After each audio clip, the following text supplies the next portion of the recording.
Hoje a TV Jornal da Cidade Online conversa com Henrique Quintanilha, ex-professor de Direito da Universidade Federal da Bahia e um dos coordenadores do movimento Advogados do Brasil.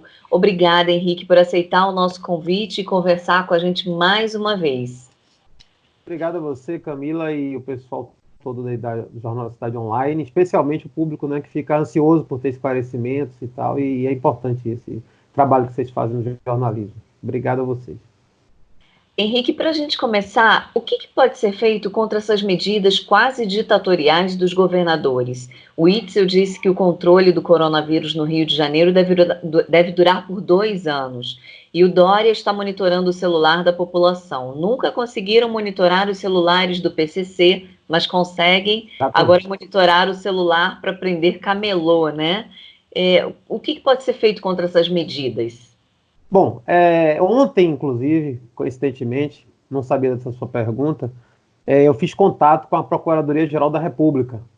E notadamente, só tinha para se falar a assessora de comunicação. Tive uma conversa com ela pelo celular, comunicando esse fato, porque, assim, claro que isso é público e notório, mas eu falei, nós vamos propor uma representação, já estou lhe respondendo, então já atitude, não só em tese, uma representação ao Procurador-Geral da República e trazer essas questões à tona. Primeiro, a questão do Itzel, no Rio de Janeiro, a questão do Dória, com as relações que você acabou de falar, e uma terceira coisa que você não falou, que é o WhatsApp ter proibido a gente agora de encaminhar mais de uma mensagem, encaminhar mensagem para mais de uma pessoa, que é mais uma limitação aos chamados direitos civis ou liberdades fundamentais. Quer dizer, todos esses fatos, eu trouxe esse terceiro, além do Itzel, Dória, o WhatsApp, que é do Facebook, precisam ser avaliados. Isso decorreu de onde? Da CPMI, minha suposição, das fake news, da tais fake news, que pode ter sido uma ordem sigilosa, porque eles têm poder para isso. Surgiu do inquérito do fim do mundo do Supremo Tribunal Federal, que a gente também não tem acesso, porque é sigiloso, ou isso partiu da empresa Facebook? Aí vem uma outra pergunta em relação ao que você me perguntou. Essas decisões do Itzel e do Dória tem relação com isso? Está embrionariamente associada com os comandos que estão acontecendo, com as reuniões secretas por conta do coronavírus, que agora não são mais pessoais, são mais secretas do que antes, entre Rodrigo Maia, Alcolumbre e ACM Neto, para capitanear realmente ampliar a sensação de pânico que já existe, né? Eles já conseguiram construir a sensação de pânico e começar a efetivar governos de exceção. Quer dizer, numa outra entrevista que eu tive, falando sobre esse assunto, quando a gente propôs o pedido de Estado de Defesa, a gente deixou claro que a situação de exceção, que é o que você coloca de Witzel, Dória, ela precisa, no ordenamento constitucional brasileiro, né, ele precisa ter uma declaração de exceção. Essa declaração de exceção, eu estou falando uma linguagem coloquial para as pessoas em casa entenderem, que estão assistindo. Na verdade, são 2 tipos de decreto, estado de defesa e estado de sítio. A gente não está com nenhum dos dois no Brasil. A gente está, como está no Equador, as pessoas estão morrendo pela rua e estão queimando os corpos. É diferente. Lá está em estado de sítio no momento, no Equador. No Brasil não está nenhum dos dois. Existe um intermediário? Não. E tem um estado, tem uma declaração de emergência nacional, tem um decreto de calamidade pública que permite algumas alterações ou algumas coisas mais ligadas à liberdade orçamentária. Mas a gente não está falando em permissão para os governos restringirem a liberdade dos cidadãos de bem. Por isso que você bem coloca, quer dizer, o Rio de Janeiro, cheio de favelas, com locais que não conseguem entrar, em que há um governo paralelo. Você vai caçar a população, você vai punir a população, como o Dória falou, vou prender, ele dá essa entrevista, vai mandar prender, quer dizer, aqui na Bahia, o governador da Bahia, a gente já deu uma declaração até sobre isso também, naquele evento da carreata, que foi chamado nacional, inclusive pelas pessoas livremente, por rede social, não foi? O que aconteceu? O governador, num tal papo correria que ele fala todo dia fala as coisas lá, as bobagens lá dele, ele falou que ia botar a Polícia Militar, que é uma instituição respeitável, respeitosa aqui na Bahia, para prender as pessoas. Quer dizer, ele falou isso, quer dizer, isso é uma ameaça pública declarada. Os governadores da Bahia, não é só do São Paulo, não, da Bahia, daqui da Bahia, de São Paulo, agora o de São Paulo, que primeiro foi o da Bahia. O Itzel saiu da posição de juiz federal, ele tem que entender que, como juiz federal, ele pode até dar voz de prisão, se ele for um juiz criminal no processo penal, segundo o devido processo legal. Aí ele pode. Ele acha que subiu para a cabeça, ele está achando que ele é um governador juiz federal que pode mandar prender todo mundo fora do processo. Isso não existe. Então, assim, o que esses governadores estão fazendo, eu venho dizendo, já é um estado de coisa inconstitucional. Eles já estão operando, são decretos que já são inconstitucionais, e eles já estão operando a inconstitucionalidade. Só para completar, o Alexandre de Moraes, que acabou sendo relator por sorteio desses casos que chegaram lá, tipo, o Dória pediu para não pagar o empréstimo à União. O Alexandre de Moraes disse que não paga.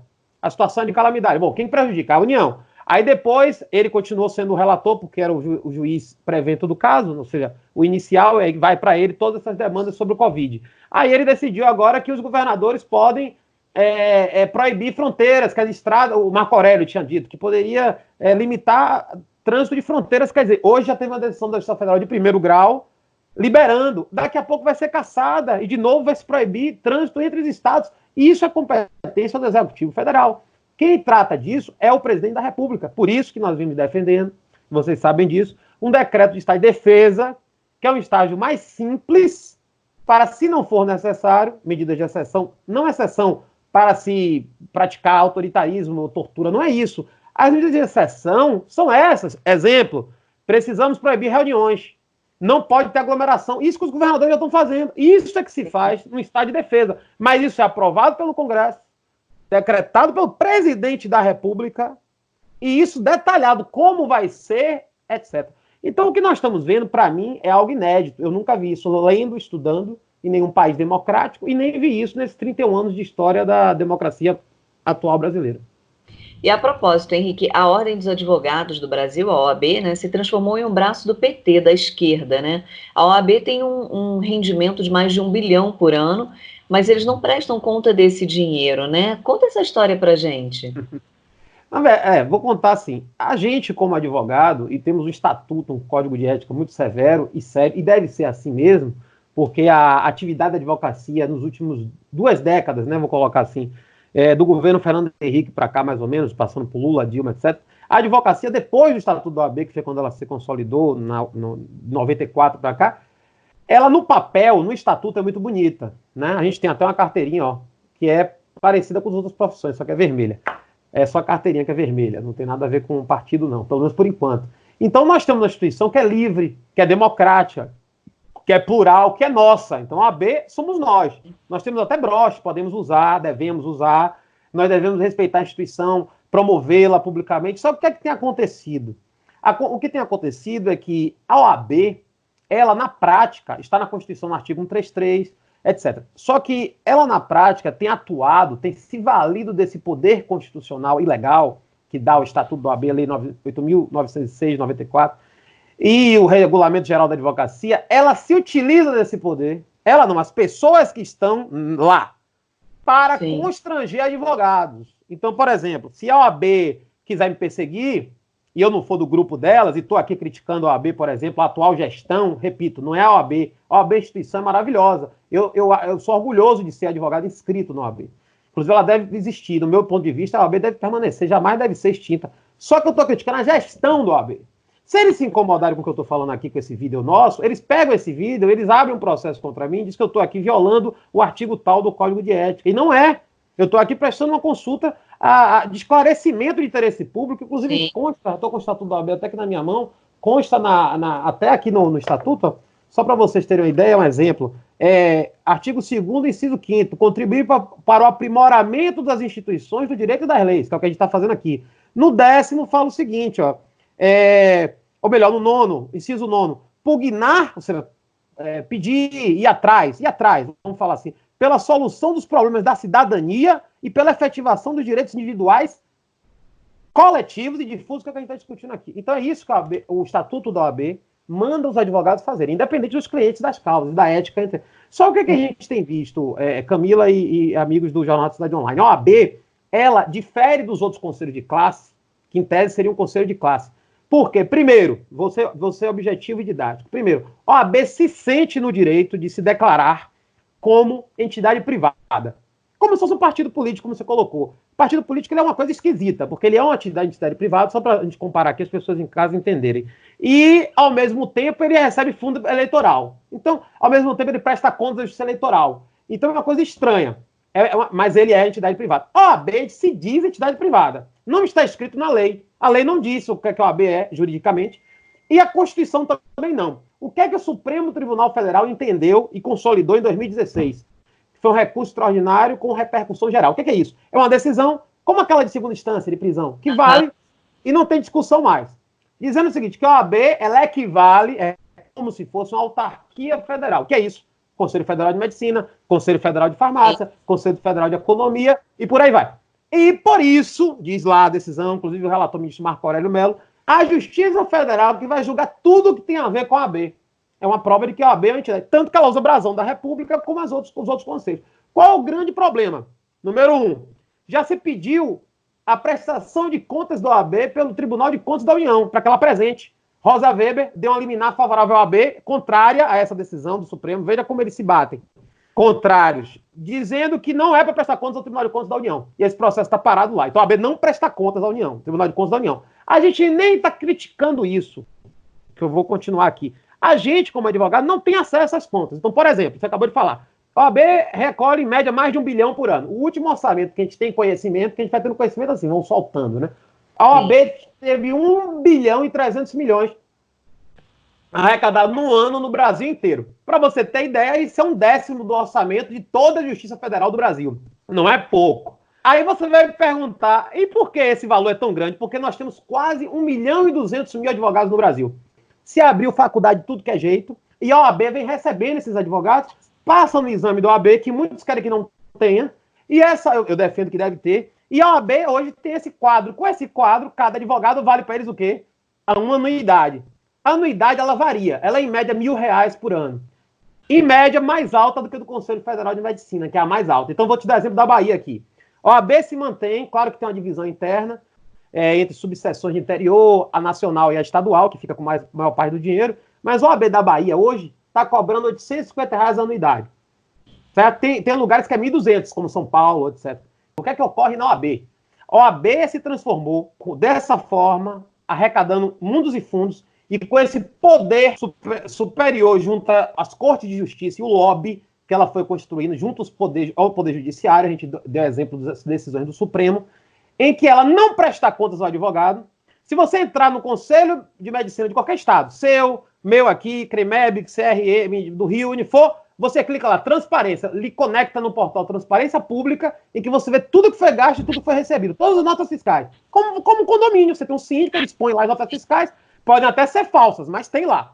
A OAB não faz isso, ela bota transparência, você clica, não vai dar em nada. Só para deixar claro para o ouvinte não clicar no site e ver lá, tá aqui transparência. Vai até o fim, não vai achar nada, vai achar um balancete lá de 3 anos atrás, total não diz nada. Bom, então a OAB não presta conta. A OAB é a única instituição, infelizmente a nossa OAB, da República Federativa do Brasil, que é uma república, coisa pública, que não presta conta, nem para quem é a banca. Então nós, advogados, deveríamos ter um login, uma senha, para acessarmos e ver. O dinheiro foi para aqui ou para ali. O que é que ocorre?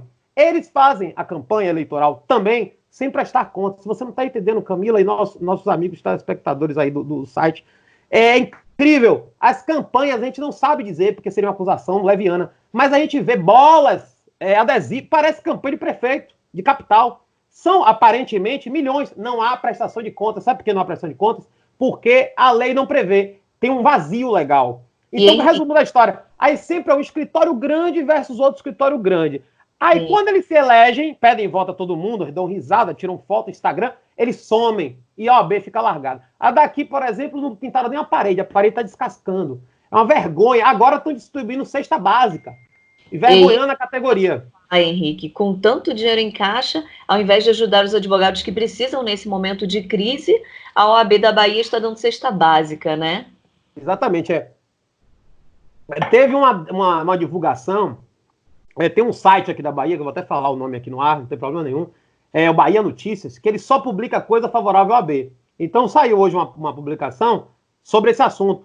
Ela não ouve o outro lado, eles não atendem advogado, eles não perguntam o que a gente acha. Nosso movimento, que é um movimento legítimo, legal, constitucional, de liberdades fundamentais, nossas críticas são críticas democráticas, ninguém está xingando ninguém está falando que não é provado, tudo que eu estou falando aqui é verdadeiro.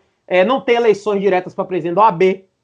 O presidente de Santa Cruz fala, a gente não votou nele, Eles são a chapa formada pelos conselheiros. A pessoa tem que saber disso. A gente só vota na chapa estadual, ponto. E essa chapa estadual coloca os conselheiros federais, 40 conselheiros estaduais, não é por proporcionalidade, 40 conselheiros que normalmente votam em bloco, é um grupo de poder, e a gente aguenta isso por 3 anos. Pois bem, dito isso, agora, a Caixa de Assistência dos Advogados, para vocês entenderem, a OAB funciona com a Caixa de Assistência. A Caixa de Assistência ajuda os advogados, vamos dizer, empréstimo, auxílio financeiro, situação do coronavírus, questão médica, questão de dentista, essas coisas. Não é sindicato, não tem nada a ver com sindicato. É uma Caixa de Assistência. Ela recebe, por lei, artigo 62 do Estatuto da OAB, 50% de tudo que a OAB arrecada. Então é uma guerra até, porque é uma diretoria da Caixa de Assistência, que são 5 membros, e é uma diretoria da OAB que tem mais prestígio, questão política, né? Prestígio político. Sim. Então, assim, a CAAB, que é a Caixa de Assistência da Advogada da Bahia, cada estado tem a sua, depois de alguma pressão, porque não tinha publicado nada, decidiu dar uma, parece que eu não sei detalhe, mas tem uma resolução baixada dizendo que vão dar uma cesta básica para os advogados a cada mês de coronavírus. Enquanto eles estão criticando através do Felipe Santa Cruz, cujo vice-presidente do Felipe Santa Cruz foi presidente daqui 6 anos, vice-presidente nacional foi presidente daqui 6 anos. Quem é agora o presidente é o primo dele, certo? Você entender. Então, enquanto o Santa Cruz e a diretoria nacional, incluindo o vice-presidente da Bahia, estão criticando o governo porque o Corona Voucher é pouco, R$600 por mês, para a população inteira. Então, resumo da história, eles estão dando uma cesta básica. Os advogados, não fui eu, os advogados, foi uma comoção. A grande parte, não posso falar por todos, se indignou, porque passaram, a OAB de Pernambuco está dando R$1.000. A OAB do Amazonas, que é um estado enorme, mas com pouquíssimo advogado, com pouquíssima receita, está concedendo R$600 por 3 meses. Qual foi a nossa proposta? Por que a Caixa de Assistência daqui, que disse nesse mesmo site Bahia Notícias, que só bota, é tipo um puxadinho da OAB, de publicidade da OAB, disse lá, esse site que não nos ouve, não coloca o outro lado da história, só bota um lado, disse lá que os advogados que pegaram a cesta estão indignados com aqueles que estão reclamando.